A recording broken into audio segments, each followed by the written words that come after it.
only in regenerative medicine or in some other sphere? No, they will be used in a lot of different applications. Regenerative medicine is, let's say, something which will be excellent for the patients. It means for us when we will be older, or let's say our children will be older. But at the same time, you can use them as an excellent models, disease models, when you can, let's say, test new drugs instead of, let's say, making trials on humans. Then you can, let's say, use them to build up the certain three-dimensional matrix, which could be also then used for different, let's say, mistakes or, let's say, lesions from the tumor or from the accident and so on. And all this will be done on personal basis. This won't be used as a pill. It will be also used very soon in the aesthetic surgery. Let's say for filling, instead of using the Teflon or collagen or let's say Botox and so on, you can use your own stem cells from your fat to, let's say, to make the face nicer. So it means there are a lot of applications. And they are still growing, and this, let's say, field is accelerating. I would say, let's say, 20 to 30% per year minimum. It grows faster than 20 to 30% per year. Is Europe have potential from that methods? Yes, but in Europe we are a little bit conservative, and we are split in the different states. And our legislation is a lot of times not supporting the technology in the field, but we have reasons for it, because sometimes in Europe we are very afraid of misuse of such therapies. So it means that you know that you can use the knife to cut the bread or to kill one person, you know. So at the same time, it's a tool and a weapon. And with stem cells, we still didn't show all the potentials of stem cells, because potentially, as you know, stem cells could be also dangerous if they are injected. Embryonic stem cells, you know, also ethically problematic, but at the same time they're forming tumors, you know, in the body. So it means instead of healing somebody, you can provoke a disease.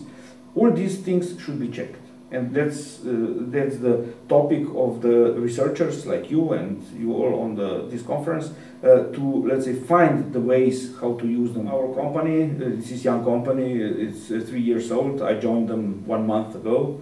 The company was called BPK, it was Banka Popkovnične krvi in Slovene language. Now it's called Biobanka, because somatic cell banking will be our topic. And currently we are here, we are registered for processing, for collecting and processing and cryopreserving autologous cells from the cord blood.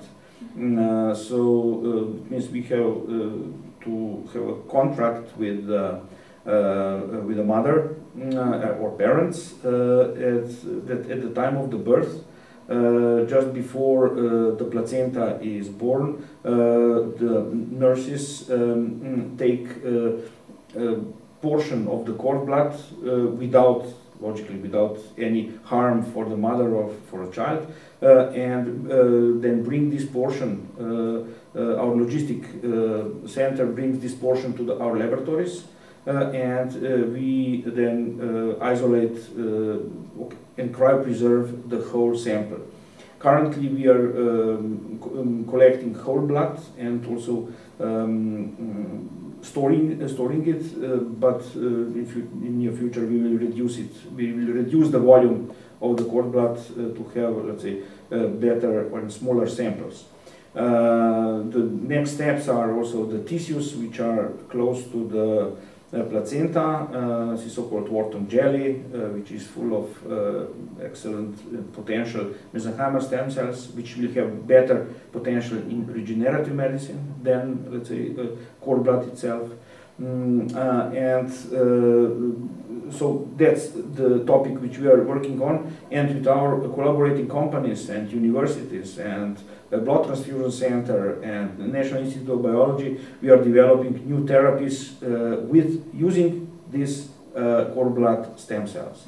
So it means young researchers, students like you, they are making here diplomas, they are making their PhDs, and they are developing new products and services for us, which we will hopefully offer in the near future in not only in Slovenia but also broader.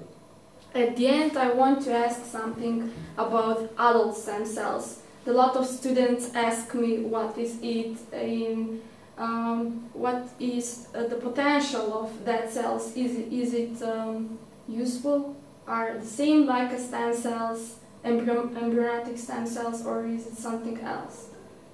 Yeah, that's $1 million question.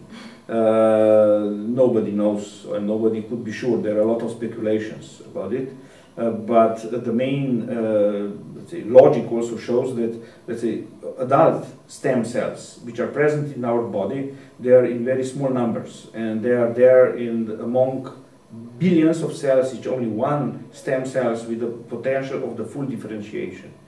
So it's very hard to select it, and it's very hard to differentiate them. So the logic is that also that the older you are, let's say, less potent are these cells. So it means if you wait too long, you know, you had in your lifespan a lot of diseases, you ate a lot of cancerogenic substances and so on, and it all affects the genome of your stem cells as well. So, but that's speculation. So these cells definitively do not proliferate so fast as, let's say, cells from the cord blood. Say, my cells, I'm more than 50 years old, wouldn't be very good for the regenerative medicine. Because, also for me, because, you know, even they will select them among the billions, they cannot proliferate it in the number which is big enough for the therapy. And that's the main problem. And such a possibility, let's say cord blood and so on, you have just once in your lifetime.